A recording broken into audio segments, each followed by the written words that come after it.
You ask Tiger to solve. This deals with linear equations with one unknown. The final result is b equals -3. Let's solve it step by step.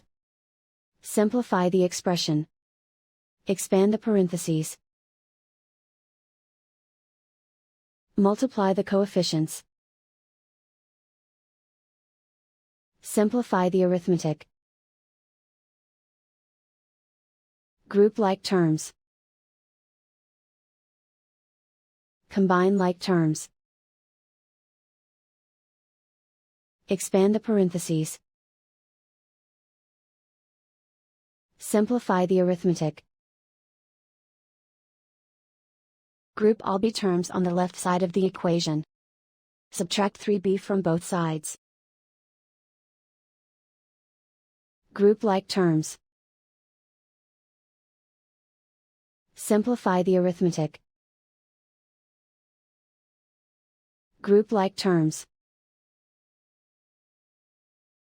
Simplify the arithmetic. Group all constants on the right side of the equation. Subtract 12 from both sides. Simplify the arithmetic.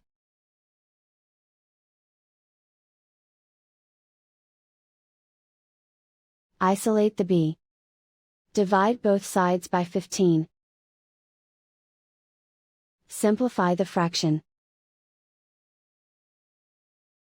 Find the greatest common factor of the numerator and denominator. Factor out and cancel the greatest common factor. And so the final result is b equals -3.